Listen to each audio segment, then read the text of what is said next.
গাছ পাঠা, অনেকে আবার কাঁঠালও বলে। বাড়িতেই যখন কাঁঠাল গাছ বড়, তাহলে আর বাজারে কেন, বাড়ি থেকেই চলো আজকে একটা কাঁঠাল পেড়ে নিই, বানাবো একটু জবরদস্ত রেসিপি। দেখতে হলে প্রথম থেকে শেষ পর্যন্ত ভিডিওটা এক ঝলক দেখতে হবে। পেড়ে নিয়েছি বড় সাইজের কাঁঠাল, সাইজটা দেখতে পাচ্ছ। চলো রান্নায় এগোনো যাক। রান্না করার আগে যেটা কাজ হলো সেটা হলো কাটা। এরই ভয়ে অনেকে গাছ পাঠা খেতে চায় না, তবে আজকে কাঁঠাল কাটার সঠিক পদ্ধতিও এই ভিডিওর মাধ্যমে আপনাদের সবাইকে দেখিয়ে দিচ্ছি। কাঁঠালটা 4 ফালি কেটে নিয়ে আর বরাবর এইভাবে কেটে নিতে হবে। তার আগে সব থেকে বড় যে কাজটা হলো হাতের মধ্যে সর্ষের তেল ভালো করে ঘষে নিতে হবে, না হলে আঁঠালের কষ হাতে লেগে যেতে পারে। এইভাবে ডুমু ডুমু করে এরপর কাঁঠালগুলোকে কেটে নিতে হবে। খুবই সহজ কাঁঠাল কাটা। তার আগে নুন হলুদ দিয়ে জলের মধ্যে ফেলে দিতে হবে। প্রথমে আগে মশলা করে নেব, সেটা হলো পেঁয়াজ, আদা, রসুন, টমেটো আর একটা জিরার মশলা। কি বানাতে পারি বলো তো আজকে, দেখে নাও। অনেকেই ভালোবাসেন চিকেন, অনেকেই ভালোবাসেন মাটন, কিন্তু বিরিয়ানি ভালোবাসে না এমন মানুষ খোঁজা দেয়। যারা আমার মতো খাদ্য নিয়ে একটু এক্সপেরিমেন্ট করতে বেশি ভালোবাসেন, তারা কিন্তু খুব সহজে বাড়িতে বানিয়ে নিতে পারেন কাঁঠাল বিরিয়ানি। তার জন্য সবার প্রথমে যা করতে হবে, একটা পাত্র দই নিয়ে তার মধ্যে হলুদ গুঁড়ো, জিরে গুঁড়ো, ধনে গুঁড়ো আর লঙ্কা গুঁড়ো ভালো করে মিশিয়ে নিতে হবে। এর মধ্যে বসাতে হবে বিরিয়ানির মশলা আর একটু লেবুর রস। এরপর কেটে রাখা কাঁঠালগুলো দিয়ে পরিমাণ মতো লবণ দিয়ে ম্যারিনেট করে রেখে দিতে হবে আধা ঘন্টা মতো। এতে কিন্তু মশলাগুলো কাঁঠালের মধ্যে ঢুকে যাবে।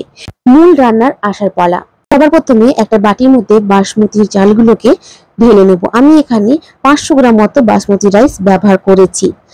এক সময় মাছের প্রতি বাঙালিদের প্রেম থেকে বলা হতো মাছে ভাতে বাঙালি, তবে দিনকালে বদলেছে বাঙালিদের রুচিও। তাই খাবারের ক্ষেত্রেও যুগের সাথে তাল মিলিয়ে এসেছে অনেক পরিবর্তন। তবে একটা জিনিস বাঙালি সবকিছুর সাথে সর্বাঙ্গীন ভাবে মিশে গেছে, আর সেটাতে না বলা বাঙালি খুব কমই দেখা যায়। তার নাম হলো বিরিয়ানি। আমি রান্নাটা প্রেসার কুকারে করছি। তেলের মধ্যে প্রথমেই আমি দেখলে গোটা গরম মশলা দিয়ে দিলাম। এরপর কাঁঠালগুলো দিয়ে এর মধ্যে দিয়ে রাখবো বেটে রাখা মশলা, পেঁয়াজ, আদা, রসুন, জিরে, লঙ্কার যে মশলা আমি তৈরি করে রেখেছিলাম আগেই। ভালো করে মিডিয়াম ফ্লেমে রেখে প্রথমেই কাঁঠালটা এইভাবে কষিয়ে নিতে হবে। নেড়ে চেড়ে এর মধ্যে দিয়ে দেবো অল্প পরিমাণ চিনি। তেলে বেরিয়ে গেছে, মশলা কষানো হয়ে গেছে। এবারে ধুয়ে রাখা চালগুলো এর মধ্যে দিয়ে ভালো করে আবার মিডিয়াম ফ্লেমে রেখে নাড়িয়ে চাড়িয়ে নেব, যাতে চালে আর মশলায় ভালো করে মিশে যায়। এবার এক এক করে ধনেপাতা কুচি সাথে ভেজে রাখা পেঁয়াজ দিয়ে দেব। একসময় এই পদটি মঙ্গলদের খুব পছন্দ ছিল, আর সেই খাবারই ঘুরে ফিরে বাঙালিদের খুব পছন্দের খাবার হয়ে এসেছে। তাই আজকালকার দিনে মাছে ভাতে বাঙালি মিলুক না মিলুক, বিরিয়ানি প্রিয় বাঙালি কিন্তু মিলতে বাধ্য।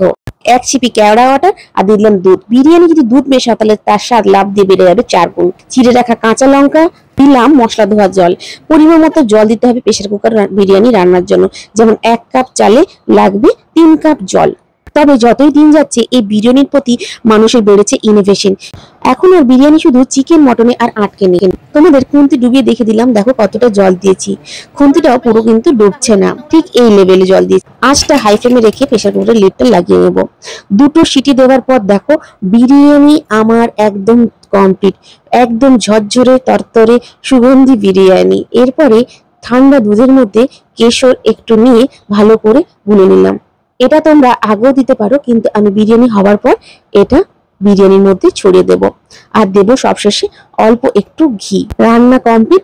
দেরি না করে পাত্রে বসেই পড়লাম। চিকেন মাটন বিরিয়ানিকেও হার মানাবে এই বিরিয়ানি পদের রান্নাটি। লাগবে না কিছু, একটু পেঁয়াজ আর শসা স্যালাড করে নিয়েছি। পারলে তোমরা রায়তা করে নিতে পারো। সম্প্রতি নিরামিষ প্রেমীদের মনে জায়গা নিয়েছে এই কাঁঠাল বিরিয়ানি। তাহলে রবিবারের বাজারে আর চিকেন মটন না, বানিয়ে ফেলুন কাঁঠাল বিরিয়ানি।